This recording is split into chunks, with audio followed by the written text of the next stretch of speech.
Good morning, everyone. See, like in the last classes, we have discussed about the international notion of international crimes and which crimes are considered to be international crimes. Now, see, in the International Criminal Code of the Rome Statute, there are various crimes which are considered to be international crimes. Just as already we have discussed about the crimes against humanity, genocide, and war crimes, and also torture included within the term international crimes. Now, Article 8 of the Rome Statute of International Criminal Code provides the definition of the word war crimes. The elements for war crimes are they are subject to certain limitation addressed in Article 8. Okay, and they shall be interpreted within the established framework of the international law. You see, as per the war crimes concerned, you know that war crimes are generally related to the international armed conflict. So there are various elements of war crimes. One by one I am discussing with you here. Article 8 Clause 2A provides war crime of torture. So in this the elements are that the perpetrator inflicted, if it inflicted severe physical, mental pain or suffering upon one or more person, and the perpetrator should also inflict the pain or suffering for such purposes as obtaining information or a confession, punishment, intimidation or coercion for any reason based on discrimination of any kind. Such person or persons were protected under one or more of the Geneva Conventions of 1949. Moreover, you see that the perpetrator should also be aware of the factual circumstances that establish their protected status. Okay, so next is your Article 8 Clause 2 tells about war crime of inhuman treatment. That means what? Any kind of crimes of inhuman treatment which causes inhuman treatment, like the perpetrator should inflict either physical or mental pain or suffering upon one or more persons, and such person must be protected under the Geneva Convention of 1949. And the perpetrator must also be aware of the factual circumstances that establish that protected status. And the conduct, most importantly, it should relate with an international armed conflict. And the perpetrator must be aware of the factual circumstances that establish the existence of an armed conflict. Next, you see, Article 8, Clause 2A provides the war crime of biological experiments. So, from the very title, you can see that the perpetrator should subject one or more persons to a particular biological experiment. The experiment seriously endanger the physical or mental health or integrity of such person or persons, and the intent of the experiment should be non-therapeutic, and it should be neither justified by medical reasons nor carried out in such persons or persons' interest. And such person must also be protected under the Geneva Convention of 1949. And this conduct should also be related with the international armed conflict. Moreover, Article 8, Clause 2A3 provides war crimes of willfully causing great suffering. That means voluntarily causing suffering. It may be either mental, physical pain or suffering or serious injury to body or health. And such person must be protected under the Geneva Convention of 1949. And definitely it should be related with the associated with the international armed conflict. Next, you see Article 8 Clause 2A4 provides war crime of destruction and appropriation of property. That means the perpetrator should either destroy or appropriate certain property, and the destruction should not be justified by military necessity, and the destruction should be extensive and carried out wantonly, and such property should be protected under the Geneva Convention. And moreover, it is very important, like any other war crimes, that it should be associated with an international armed conflict. Next, you see that Article 8, Clause 2A5 provides that war crime of compelling services in hostile forces. In this, the elements of war crimes will be that the perpetrators coerced one or more persons, either by act or threat, to take part in a military operation against the person's own country or forces or otherwise serve in the forces of a hostile power. And such persons should be protected under the Geneva Convention of 1949. And the perpetrator should also be aware of factual circumstances that establishes the protected status, and moreover, that like this conduct should take place in the context and should be associated with an international armed conflict. Moreover, you see the perpetrator should be aware of the circumstances that establish the existence of an armed conflict. Then Article 8, Clause 2A6 of the ICC, that is the International Criminal Court, it provides war crime of denying a fair trial. That means here the following will be the most important elements: that the perpetrator tried deprived one or more persons of a fair and regular trial. How? It can be denied by denying judicial guarantees as defined in the Third and the Fourth Geneva Convention of 1949. And such persons should also be protected under the Geneva Convention of 1949. And moreover, the conduct should take place in the context of and should be associated with the international armed conflict. Next, you see Article 8, Clause 2A7. It provides the war crime of unlawful deportation and transfer. In this, the following elements are very important: that the perpetrator should deport or transfer one or more persons to another state or to another location, and such person should be protected under one or more of the Geneva Conventions of 1949. And moreover, this also should be associated with the international armed conflict. Next, you see Article 8, Clause 2A7 provides the war crime of unlawful confinement. That means the perpetrator should confine or continue to confine one or more persons to a certain location, and such person should be protected under the Geneva Convention of 1949. And this conduct should take place in the context of and associated with the international armed conflict. And the perpetrator should be aware of the factual circumstances that establish the existence of an armed conflict.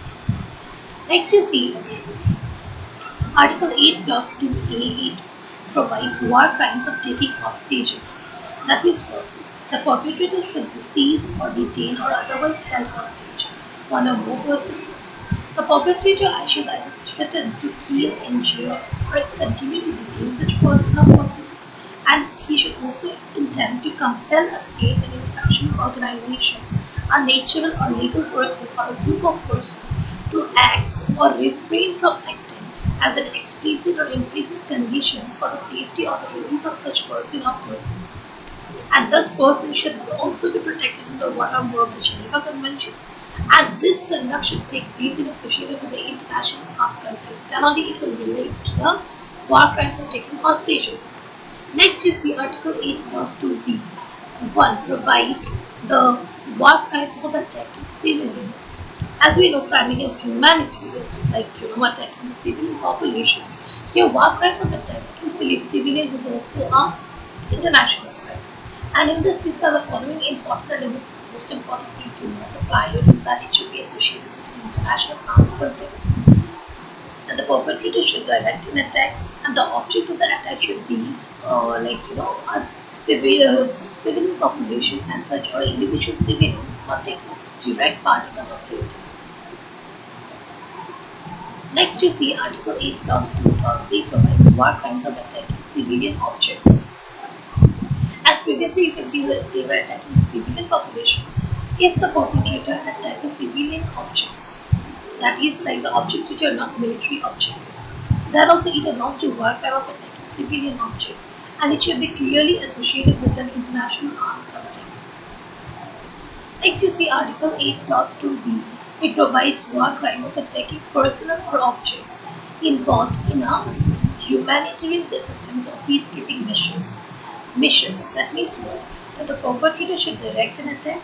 The object of the attack should be personal installations, material units, or vehicles involved in a humanitarian assistance or peacekeeping mission in accordance with the Charter of the Union. And the perpetrator should intend such personal installations, material units, or vehicles so involved to be the object of the attack. And the conduct should take place with associated with an international armed conflict. In that way, it will be amounting to war crimes. Article 8, Clause 2, Clause B, 4 provides war crime of excessive incidental death, injury, or damage. That means what? It should cause incidental death or injury to the civilian or damage to civilian objects, or widespread long-term and severe damage to the natural environment, and that such death injury, or damage would be of such an extent to be clearly excessive in relation to the concrete and direct overall military advantage anticipated. And in this term also, the conduct should be associated with an international armed conflict. Moreover, you see Article 8 Clause 2 B5 provides war crimes of attacking in undefended places. That means the perpetrator should attack one or more towns, villages, dwellings or buildings. And such towns, villages, dwellings or buildings should be open to unresisted occupation. And it should not consider the military objectives. And conduct should be associated with the international armed conflict. In this case, it will be amounting to war crimes of attacking undefended places. Article 8 Clause 2b6 provides war crime of killing or wounding a person hors de combat. That means it should also be related to the international armed conflict. Moreover, Article 8 Clause 2b7 provides war crime of improper use of a flag of a truce. So, from the very title, you can see that the perpetrator should use a flag of truce. He should make use in order to feign an intention to negotiate when there was no such intention on that part of the perpetrator. The perpetrator knew or should have known of the prohibited nature of such use, and the conduct should result in a death or serious personal injury, and this conduct should be associated with an international armed conflict. Next, you see Article 8, Clause 2, B7. It provides war crime of improper use of a flag, insignia, or uniform of the hostile party. That means the perpetrator should use a flag, insignia, or uniform of the hostile party. They should use in a manner prohibited under international law of armed conflict while engaged in attack. They should have known the prohibited nature of such use, and the conduct should result in death or serious personal injury, and it should be associated with an international armed conflict. Article 8 B7 provides war crime of improper use of the distinctive emblems of the Geneva Convention. If the perpetrator used the distinctive emblems of the Geneva Conventions and it made such use for combatant purpose in a manner prohibited under the international law of armed conflict, in that manner also it will result in war crimes.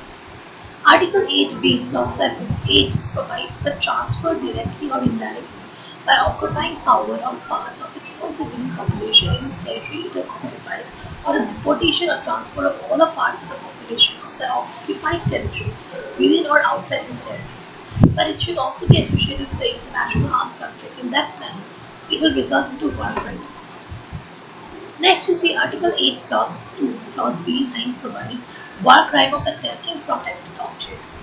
That means it should direct an attack, and it should, the object of the attack should be one or more buildings dedicated to religion, education, art, science, and charitable purposes.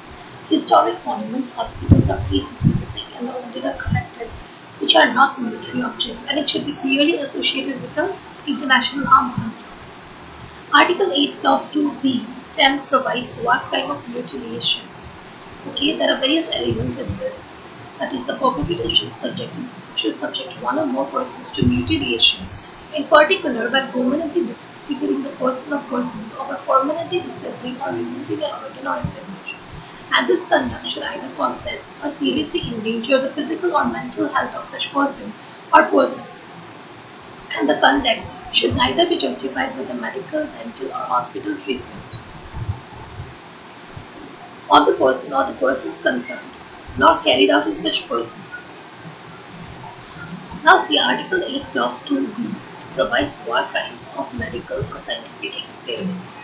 So it should amount if the perpetrator should subject one or more persons to a medical or scientific experiment, and this experiment should cause death or seriously endanger the physical or mental health or integrity of such person or persons, and such person, and the conduct should neither be justified by the medical, dental, or hospital treatment of such person, and such persons should be in power of an adverse party, and the conduct should have associated with an international armed conflict.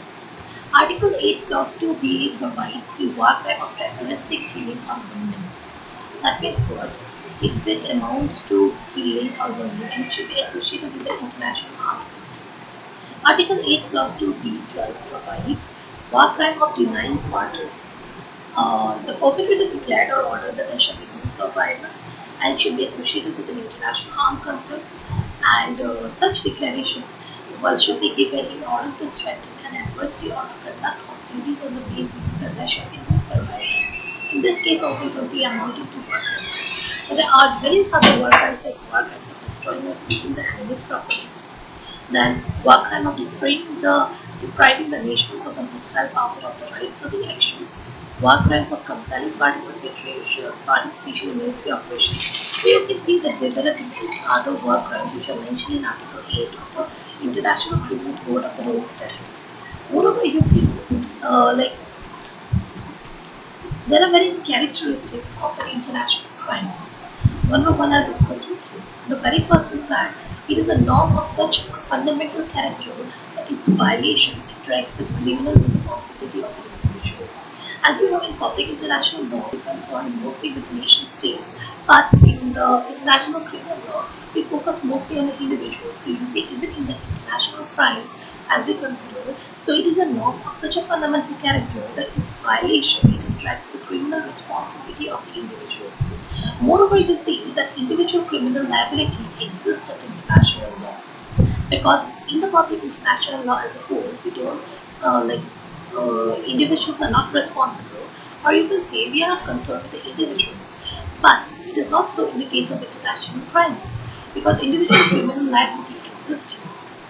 Moreover, you see the act is universally recognized as criminal and is considered as a grave matter of international concern, and it is recognized also under the customary law. Moreover, you see the enforcement of this norm it requires a very much universal jurisdiction because it is not sufficient to leave it to the forum of the primary jurisdiction.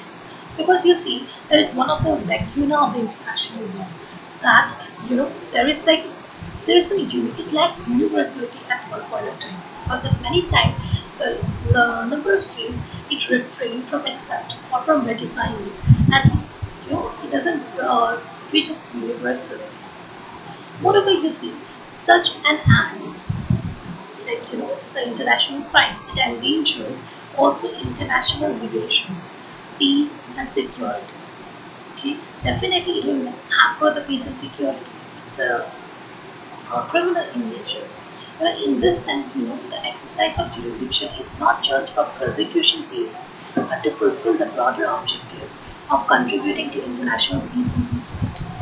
Moreover, one of the other characteristics of the international crime is that the act breaches a moral obligation fixed by international law. So you see, it breaches a moral obligation which is fixed by international law. It is very important, prominent in itself. Moreover, you see, there is a collective responsibility to enforce such rules, and there is a collective responsibility in the states, you can see. And international crimes, are violations of just causes norms. So you see that these are the certain important characteristics of international crimes. And very important out of this, characteristics is that, like, the act is universally recognized as criminal and is considered a grave matter of international concern. And moreover, the liability of the individuals, that is the individual criminal liability, exists at international law.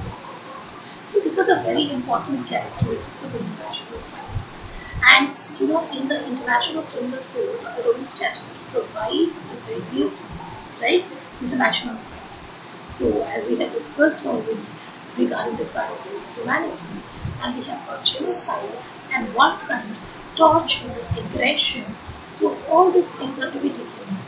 And I hope all the definition of the international, the subject as per international criminal law is also very much clear to you. So in the next class also I will be discussing on the notion of international crime. As far as here, you have to go through all the crimes which are recognized to be international crimes as per the statute of the international trade.